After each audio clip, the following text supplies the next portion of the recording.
So welcome to my channel Karan's academy. So ਅਸੀਂ last time ਮੈਂ ਤੁਹਾਨੂੰ ਦੱਸ ਦੇਣਾ ਮੈਂ ਤੁਹਾਨੂੰ ਕੀ ਕਰਵਾਇਆ ਸੀ। ਮੈਂ ਤੁਹਾਨੂੰ ਪਾਈਥਨ ਦਾ ਟੌਪਿਕਸ ਕਰਵਾਇਆ ਸੀ, ਸ਼ੁਰੂ ਕਰਵਾਇਆ ਸੀ। ਸੋ ਇਹ ਸਾਰੇ ਟੌਪਿਕਸ ਤੁਹਾਡੇ ਪੰਜਾਬ ਪੁਲਿਸ TSS ਦੇ ਲਈ ਬਹੁਤ ਜ਼ਿਆਦਾ ਇੰਪੋਰਟੈਂਟ ਨੇ।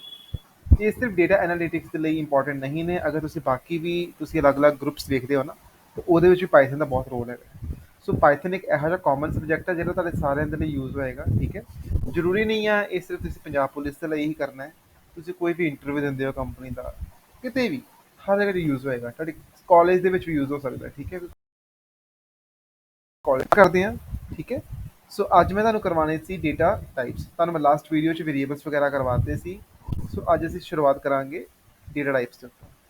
ਸੋ ਪਾਈਥਨ ਦੀ ਡੇਟਾ ਟਾਈਪਸ ਜਿਹੜੀਆਂ ਨੇ ਉਹ ਕਿਹੜੀਆਂ ਨੇ। ਠੀਕ ਹੈ, ਸੋ ਪਹਿਲਾਂ ਅਸੀਂ ਵੇਖਦੇ ਹਾਂ। ਐਕਚੁਅਲੀ ਨਾ ਇਹਦੇ ਵਿੱਚ ਇਹਨਾਂ ਨੇ ਪੂਰਾ ਐਕਸਪਲੇਨ ਕੀਤਾ, ਲੇਕਿਨ ਐਗਜ਼ਾਮ 'ਚ ਬਹੁਤ ਸਾਰੇ ਪੁੱਛਣਗੇ ਉਹ ਕਿ एग्जाम चो ये पूछ सकते हैं कि what are the various data types in the Python. So data type in Python. So Google से सर्च करेंगे असी, एक साढ़े को इमेज आएगी, असी इमेजिस जाना है। ठीक है, मैं तुम्हें कराना है तो तुम वेख सकते हो कि ये साढ़े को एक चार्ट आ रहा है। ठीक है, सो इस की लिखा है कि साढ़े को 5 तरह के डेटा टाइप्स होंगे ने, न्यूमैरिक, डिक्शनरी, ਬੂਲੀਅਨ, ਸੈਟ ਤੇ ਸੀਕੁਐਂਸ ਟਾਈਪ। ਨਿਊਮੈਰਿਕ ਅੱਗੋਂ ਤਿੰਨ ਤਰ੍ਹਾਂ ਦਾ ਹੈ, ਇੰਟੀਜਰ, ਕੰਪਲੈਕਸ ਨੰਬਰ ਤੇ ਫਲੋਟ। ਤੇ ਅੱਗੇ ਸੀਕੁਐਂਸ ਟਾਈਪ ਵੀ ਤਿੰਨ ਤਰ੍ਹਾਂ ਦੀ ਹੀ ਹੈ, ਸਟ੍ਰਿੰਗ ਹੈ, ਲਿਸਟ ਹੈ ਤੇ ਟਪਲ ਹੈ। ਤੁਸੀਂ ਅਗਰ ਤੁਸੀਂ ਆਪਣਾ ਸਿਲੇਬਸ ਵੇਖੋ ਨਾ ਤਾਂ ਸਿਲੇਬਸ ਸਾਫ਼ ਮੈਂਸ਼ਨਡ ਆ ਕਿ ਤੁਹਾਨੂੰ ਇਹ ਸਾਰੀਆਂ ਚੀਜ਼ਾਂ ਆਉਣੀ ਚਾਹੀਦੀਆਂ। ਸੋ ਇਹਦਾ ਮਤਲਬ ਇਹ ਟੌਪਿਕ ਸਾਡਾ ਬਹੁਤ ਜ਼ਿਆਦਾ ਇੰਪੋਰਟੈਂਟ ਆ। ਸੋ ਇਹ 'ਤੇ ਧਿਆਨ ਦਿਓ, ਚੰਗੀ ਤਰ੍ਹਾਂ ਫੋਕਸ ਕਰਿਓ। ਠੀਕ ਹੈ, so let's start.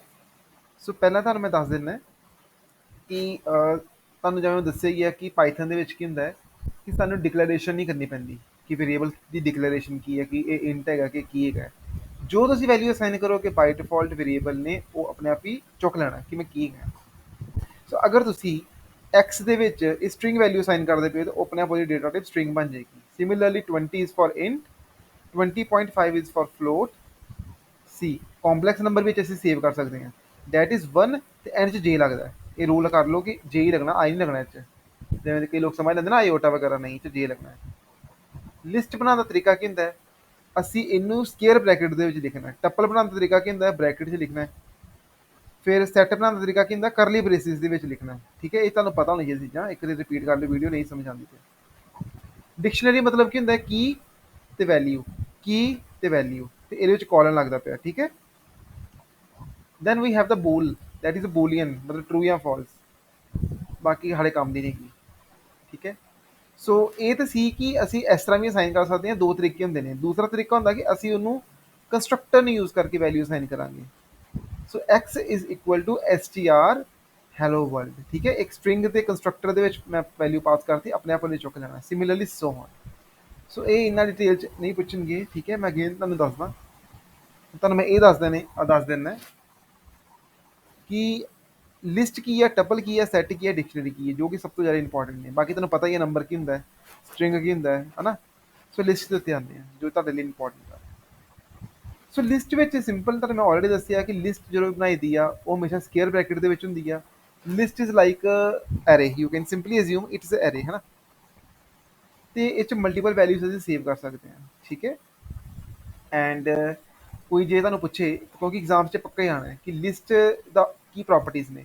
So you can say the list is a ordered, it is changeable. Changeable ਦਾ ਮਤਲਬ ਕੀ ਆ, it is a mutable and it also allows the duplicate values and ਇਹਦਾ ਇੰਡੈਕਸ ਹਮੇਸ਼ਾ 0 ਤੋਂ ਚਾਲੂ ਹੁੰਦਾ। ਠੀਕ ਹੈ, ਬਾਕੀ ਚੀਜ਼ਾਂ ਕੋਈ ਨੀਡ ਨਹੀਂ ਗੀ। ਹਾਂ, ਲੈਂਥ ਕਿਵੇਂ ਕੱਢਣੀ ਆ, ਸੋ ਫੰਕਸ਼ਨ ਹੁੰਦਾ LEN।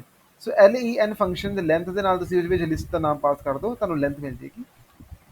ਸੋ ਅੱਗੇ ਸਾਡੇ ਕੋਲ ਆਉਂਦੇ ਨੇ ਕਿ ਜਿਹੜਾ ਲਿਸਟ ਆ ਇਹ ਕਿਸ ਤਰ੍ਹਾਂ ਦੇ ਡੇਟਾ ਟਾਈਪਸ ਨੂੰ ਸੇਵ ਕਰ ਸਕਦਾ ਹੈ। ਹਰ ਤਰ੍ਹਾਂ ਦੇ ਡੇਟਾ ਟਾਈਪ ਨੂੰ ਸੇਵ ਕਰ ਸਕਦਾ ਹੈ ਤੇ ਜ਼ਰੂਰੀ ਨਹੀਂ ਹੈ ਕਿ ਸਿਰਫ ਇੱਕੋ ਜਿਹੇ ਹੀ ਹੋਣੇ ਚਾਹੀਦੇ ਆ। ਵੇਖੋ ਇਸ ਲਿਸਟ ਵਿੱਚ ਉਹਨੇ ਸਟ੍ਰਿੰਗ ਵੀ ਪਾਤੀ ਹੈ, ਨੰਬਰ ਵੀ ਪਾਤਾ, ਬੋਲੀਅਨ ਵੀ ਪਾਤਾ, ਸਭ ਕੁਝ ਹੀ ਪਾਤਾ ਹੈ।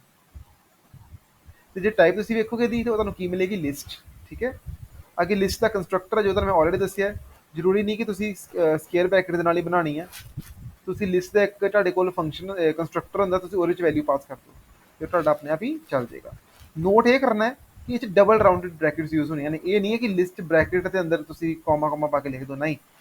ਆ ਇੱਕ ਅਲੱਗ ਬ੍ਰੈਕਟ ਦੇ ਵਿੱਚ ਤੇ ਆ ਇੱਕ ਅਲੱਗ ਬ੍ਰੈਕਟ ਦੇ। ਸੋ ਤੁਸੀਂ ਕੀ ਯਾਦ ਕਰਨਾ ਹੈ, it is always rounded inside a double brackets. ਫਿਰ ਪਾਈਥਨ ਦੇ ਅੰਦਰ ਸਾਡੇ ਕੋਲ ਹੋਰ ਵੀ ਐਕਸਟਰਾ ਨੇ, ਜਿਵੇਂ ਲਿਸਟ ਤੁਹਾਨੂੰ ਮੈਂ ਕਰਾਤੀ ਆ। ਟਪਲ ਵੀ ਹੁੰਦਾ ਹੈ। ਟਪਲ ਕੀ ਚੀਜ਼ ਆ, ਇਹ ਵੀ ਆਰਡਰਡ ਹੈ ਲੇਕਿਨ ਇਹਨੂੰ ਚੇਂਜ ਨਹੀਂ ਕਰ ਸਕਦੇ ਤੇ ਉਹ ਵੀ ਡੁਪਲੀਕੇਟ ਅਲਾਉ ਕਰਦਾ ਹੈ। ਸੋ ਤੁਸੀਂ ਸਮਝ ਲਓ ਕਿ ਲਿਸਟ ਟਪਲ ਇੱਕ ਤਰ੍ਹਾਂ ਦੇ ਸੇਮ ਹੀ ਆ, ਠੀਕ ਹੈ, ਬਸ ਇਹੀ ਹੈ ਟਪਲ ਦੇ ਵਿੱਚ ਕਿ ਵੈਲਿਊ ਅਸੀਂ ਮਿਊਟੇਟ ਨਹੀਂ ਕਰ ਸਕਦੇ, ਇਟ ਇਜ਼ ਇਮਿਊਟੇਬਲ। ਸੈੱਟ ਵੇਖਦੇ ਹਾਂ, ਸੈੱਟ ਕੀ ਚੀਜ਼ ਆ। ਸੈੱਟ ਬੇਸਿਕਲੀ ਇੱਕ ਤਰ੍ਹਾਂ ਦਾ ਬੇਸਿਕਲੀ ਅਨਆਰਡਰਡ ਆ। ਜ਼ਰੂਰੀ ਨਹੀਂ ਕਿ ਤੁਸੀਂ ਜਿਸ ਫਾਰਮ ਦੇ ਵਿੱਚ ਜਿਹੜਾ ਸੇਵ ਕਰਦੇ ਹੋ ਉਸੇ ਆਰਡਰ 'ਚ ਰਹੇਗਾ। ਅਨਚੇਂਜੇਬਲ ਆ, ਮਤਲਬ ਸੈੱਟ ਦੀ ਵੈਲਿਊ ਤੁਸੀਂ ਚੇਂਜ ਨਹੀਂ ਕਰ ਸਕਦੇ ਤੇ ਇੰਡੈਕਸਿੰਗ ਵੀ ਨਹੀਂ ਇਹ 'ਚ ਹੁੰਦੀ ਤੇ ਡੁਪਲੀਕੇਟ ਮੈਂਬਰਸ ਵਿੱਚ ਸੇਵ ਨਹੀਂ ਹੋ ਸਕਦੇ। ਸੋ ਇੱਕ ਵਾਰੀ ਫਿਰ ਤੋਂ ਰਿਪੀਟ ਕਰਦੇ ਹਾਂ, ਲਿਸਟ ਜਿਹੜਾ ਹੈ ਇਟ ਇਜ਼ ਆਰਡਰਡ, ਠੀਕ ਹੈ, it is a changeable and it allows the duplicate methods member sorry. And tuple ਦੇ ਵਿੱਚ ਕੀ ਹੁੰਦਾ, we have a order, we have a unchangeable, ठीक है, and it allows the duplicate value. So you can simply say that list ਤੇ ਟਪਲ ਦੋਨੋਂ same ਨੇ, ਬਸ difference ਕੀ ਆ ਜਾਂਦਾ ਕਿ ਲਿਸਟ ਨੂੰ ਅਸੀਂ ਚੇਂਜ ਨਹੀਂ ਕਰ ਸਕਦੇ। ਦੈਨ ਸਾਡੇ ਕੋਲ ਆਉਂਦਾ ਹੈ ਸੈੱਟ। ਸੈੱਟ ਅਨਆਰਡਰਡ ਹੁੰਦਾ ਹੈ, ਸੈੱਟ ਦੀ ਵੈਲਿਊ ਨੂੰ ਵੀ ਅਸੀਂ ਚੇਂਜ ਨਹੀਂ ਕਰ ਸਕਦੇ। ਐਂਡ ਅਨਇੰਡੈਕਸਡ ਹੁੰਦਾ ਤੇ ਡੁਪਲੀਕੇਟ ਵੈਲਿਊ ਸੇਵ ਨਹੀਂ ਕਰ ਸਕਦੇ ਇਹਦੇ ਵਿੱਚ। ਡਿਕਸ਼ਨਰੀ ਦੀ ਗੱਲ ਕਰਦੇ ਹਾਂ, ਇਹ ਆਰਡਰਡ ਹੁੰਦਾ ਜੀ, ਠੀਕ ਹੈ, ਐਂਡ ਚੇਂਜ ਵੀ ਕਰ ਸਕਦੇ ਹਾਂ ਲੇਕਿਨ ਡੁਪਲੀਕੇਟ ਮੈਂਬਰਸ ਨਹੀਂ ਹੋ ਸਕਦੇ। ਡੁਪਲੀਕੇਟ ਮੈਂਬਰ ਦਾ ਮਤਲਬ ਤੁਸੀਂ ਕਹਿ ਸਕਦੇ ਹੋ ਕਿ ਕੀਜ਼ ਡੁਪਲੀਕੇਟ ਨਹੀਂ ਹੋ ਸਕਦੀਆਂ, ਵੈਲਿਊਜ਼ ਤਾਂ ਆਬਵੀਅਸ ਹੋ ਹੀ ਸਕਦੀਆਂ, ਠੀਕ ਹੈ। ਸੋ it is all about this. Extra ਚੀਜ਼ਾਂ ਅੱਗੇ ਆ ਜਾਂਦੀਆਂ ਨੇ ਕਿ ਜਿਵੇਂ ਅਸੀਂ ਐਡ ਰਿਮੂਵ ਕਿਵੇਂ ਕਰਨੀ ਆ। I don't think it is important for the examination, ਬਹੁਤ ਜ਼ਿਆਦਾ ਐਡਵਾਂਸ ਹੋ ਜਾਂਦਾ। ਫਿਰ ਤੁਹਾਨੂੰ ਮੈਂ ਅੱਗੇ ਦੱਸਦਾ ਕਿ ਟਪਲ ਕਿਵੇਂ ਕ੍ਰੀਏਟ ਕਰਨਾ ਹੈ। ਜਦੋਂ ਟਪਲ ਕ੍ਰੀਏਟ ਕਰਨਾ ਹੈ ਅਸੀਂ ਇਹਨੂੰ ਬ੍ਰੈਕਟ ਦੇ ਵਿੱਚ ਲਿਖਣਾ ਹੈ। ਸੋ ਤੁਹਾਨੂੰ ਮੈਂ ਆਲਰੇਡੀ ਤੁਹਾਨੂੰ ਮੈਂ ਆਈ ਥਿੰਕ ਚਾਰਟ ਦਿਖਾਇਆ ਸੀ। ਸੋ ਤੁਸੀਂ ਚਾਰਟ ਵਿੱਚ ਵੇਖੋ, ਜੇ ਤੁਹਾਨੂੰ ਪੁੱਛ ਸਕਦੇ ਨੇ ਕਿ ਜਿਹੜਾ ਲਿਸਟ ਤੇ ਟਪਲ ਹੈ ਉਹਦੇ ਪੇਰੈਂਟ ਕੌਣ ਨੇ, that is a sequence type. So ਇਹਦਾ ਮਤਲਬ ਕਿ ਸਾਨੂੰ ਤੁਹਾਨੂੰ ਕੀ ਪਤਾ ਲੱਗਦਾ ਹੈ ਕਿ ਟਪਲ ਤੇ ਲਿਸਟ ਇੱਕ ਤਰ੍ਹਾਂ ਦੇ ਸੇਮ ਹੀ ਨੇ, ਬਸ ਇੱਕ ਦਾ ਡਿਫਰੈਂਸ ਹੋਏਗਾ ਵੱਧ ਤੋਂ ਵੱਧ। So that difference is but unchangeable, that I already told to you. ਇਹ ਵੀ ਜ਼ੀਰੋ ਤੋਂ ਚਾਲੂ ਹੁੰਦਾ ਹੈ, ਠੀਕ ਹੈ, ਤੇ ਬਾਕੀ ਇਹ ਵੀ ਅਸੀਂ ਟਪਲ ਕ੍ਰੀਏਟ ਕਰ ਸਕਦੇ। ਲੈਂਥ ਕਿਵੇਂ ਕੱਢਣੀ ਹੈ, ਐਲ ਦੇ ਨਾਲ ਅਸੀਂ ਇਹਨੂੰ ਕੰਸਟਰਕਟਰ ਦੇ ਨਾਲ ਵੀ ਕ੍ਰੀਏਟ ਕਰ ਸਕਦੇ ਹਾਂ, ਠੀਕ ਹੈ, ਜਿਵੇਂ ਮੈਂ ਤੁਹਾਨੂੰ ਆਲਰੇਡੀ ਦੱਸਿਆ ਦਿਸ ਇਜ਼ ਦ ਕੰਸਟਰਕਟਰ ਹੈ, ਟਪਲ ਕੰਸਟਰਕਟਰ। ਟਪਲ ਲਿਖ ਲਓ, ਤੁਹਾਡਾ ਬਣ ਜਾਏਗਾ। ਅਗਲਾ ਟੌਪਿਕ ਅਸੀਂ ਕਰਦੇ ਹਾਂ ਡਿਕਸ਼ਨਰੀ, ਠੀਕ ਹੈ। ਡਿਕਸ਼ਨਰੀ ਮਤਲਬ ਕੀ ਆ, ਮੈਂ ਤੁਹਾਨੂੰ ਆਲਰੇਡੀ ਦੱਸਿਆ ਡਿਕਸ਼ਨਰੀ ਵਿੱਚ ਕੀ ਹੁੰਦਾ ਹੈ, ਅਸੀਂ ਕਰਲੀ ਬ੍ਰੇਸਿਸ ਦੇ ਵਿੱਚ ਵੈਲਿਊ ਸੇਵ ਕਰਦੇ ਹਾਂ ਤੇ ਕੀ ਤੇ ਵੈਲਿਊ, ਜਿਵੇਂ ਤੁਹਾਡਾ ਨਾਮ ਮੰਨ ਲਓ ਕਰਨ ਆ, ਅਕੈਡਮੀ ਦਾ ਨਾਮ ਕੀ ਆ, ਕਰਨਸ ਅਕੈਡਮੀ ਆ, ਈਅਰ ਆਫ ਫਾਊਂਡਿੰਗ ਕੀ ਹੈ 2022। So it is a type key value pair. So ਇਹ ਯਾਦ ਕਰਨਾ ਤੁਸੀਂ, ਇੱਥੇ ਵੀ ਲਿਖਿਆ ਹੋਏਗਾ ਹਾਂ ਕੀ ਵੈਲਿਊ ਪੇਅਰ। ਡਿਕਸ਼ਨਰੀ ਹਮੇਸ਼ਾ ਆਰਡਰਡ ਹੋਏਗੀ, ਠੀਕ ਹੈ। ਇਹ ਕਦੋਂ ਆਇਆ ਸੀ 3.7 ਤੋਂ ਬਾਅਦ, ਹੁਣ 3.7 ਹੀ ਹੈ ਸਾਡਾ current version Python the. So it is now ordered. ਅਗਰ ਐਗਜ਼ਾਮ 'ਚ ਪੁੱਛਦੇ ਨੇ ਕਿ ਇਜ਼ ਡਿਕਸ਼ਨਰੀ ਆਰਡਰਡ ਔਰ ਅਨਆਰਡਰਡ, ਉਹ ਵੀ ਡਿਪੈਂਡ ਕਰੇਗਾ ਕਿ ਮਤਲਬ ਕਿਹੜੇ ਵਰਜਨ ਦੇ ਅਕੋਰਡਿੰਗਲੀ ਹੈ, ਉਹ ਤੋਂ ਸਪੈਸੀਫਾਈ ਕਰ ਦੇਣਗੇ ਤੁਹਾਨੂੰ ਉਹ। ਸੋ ਅਗੇਨ ਮੈਂ ਰਿਪੀਟ ਕਰ ਦਿੰਦਾ, dictionary is now ordered, it is also changeable, ਇਮਿਊਟੇਟਿੰਗ ਹੋਏਗੀ ਲੇਕਿਨ ਅਲਾਉ ਅਸੀਂ ਡੁਪਲੀਕੇਟ ਨਹੀਂ ਕਰਾਂਗੇ, ਠੀਕ ਹੈ। ਇਹ ਅਸੀਂ ਇੱਕ ਕ੍ਰੀਏਟ ਕੀਤਾ ਤੇ ਉਹਨੂੰ ਜਦੋਂ ਪ੍ਰਿੰਟ ਕੀਤਾ, ਹੁਣ ਉਹਦੀ ਪਰਟੀਕੂਲਰ ਵੈਲਿਊ ਨੂੰ ਕਿਵੇਂ ਪ੍ਰਿੰਟ ਕਰਨਾ ਹੈ, ਜਿਵੇਂ ਮੈਂ ਸਿਰਫ ਬ੍ਰਾਂਡ ਪ੍ਰਿੰਟ ਕਰਨਾ ਹੈ, ਹਰ ਡਿਕਸ਼ਨਰੀ ਦਾ ਨਾਮ ਤੇ ਸਕੇਅਰ ਬ੍ਰੈਕਟ ਦੇ ਵਿੱਚ ਉਹਦਾ ਨਾਮ ਲਿਖ ਦਿਓ। ਅਗੇਨ ਕੁਐਸਚਨ ਆ ਜੀ ਆਰਡਰਡ ਆ ਅਨਆਰਡਰਡ ਦਾ, ਮੈਂ ਆਲਰੇਡੀ ਦੱਸਤਾ ਕਿ 3.7 ਤੋਂ ਵਰਜਨ ਤੋਂ ਬਾਅਦ ਇਹ ਆਰਡਰਡ ਹੋ ਗਿਆ ਸੀ, ਪਹਿਲਾਂ ਅਨਆਰਡਰਡ ਹੁੰਦਾ। ਡੁਪਲੀਕੇਟ ਅਲਾਉ ਨਹੀਂ ਹੁੰਦੇ। ਕੀ ਅਲਾਉ ਨਹੀਂ ਹੁੰਦਾ, ਕਿਸੇ ਨੂੰ ਕੋਈ ਪੁੱਛ ਲਈ ਵੈਲਿਊ ਸੇਮ ਹੋ ਸਕਦੀ ਹੈ, ਵੈਲਿਊ ਤਾਂ ਸੇਮ ਹੋ ਹੀ ਸਕਦੀ ਆਬਵੀਅਸ ਆ। ਅਗਰ ਮੇਰਾ ਨਾਮ ਕਰਨ ਆ ਤਾਂ ਆਬਵੀਅਸ ਕਿਸੇ ਹੋਰ ਬੰਦੇ ਦਾ ਨਾਮ ਕਰਨ ਹੋ ਸਕਦਾ ਹੈ, ਲੇਕਿਨ ਕੀ ਸ਼ੁਡ ਆਲਵੇਜ਼ ਬੀ ਯੂਨੀਕ, ਠੀਕ ਹੈ ਜੀ। ਲੈਂਥ ਕਿਵੇਂ ਕਰਨੀ ਹੈ, ਅਗੇਨ ਐਲ ਦੇ ਨਾਲ, ਤੇ ਕਿਸੇ ਤਰ੍ਹਾਂ ਦੀ ਵੀ ਇਹ 'ਚ ਡੇਟਾ ਟਾਈਪ ਤੁਸੀਂ ਸੇਵ ਕਰ ਦਿਓ। ਤੇ ਇਹਦੀ ਕਲਾਸ ਕਿਹਦੀ ਹੁੰਦੀ ਹੈ, DIC ਦੀ, ਡਿਕਟ। ਇਹ ਯਾਦ ਕਰਨਾ ਪਏਗਾ ਤੁਹਾਨੂੰ।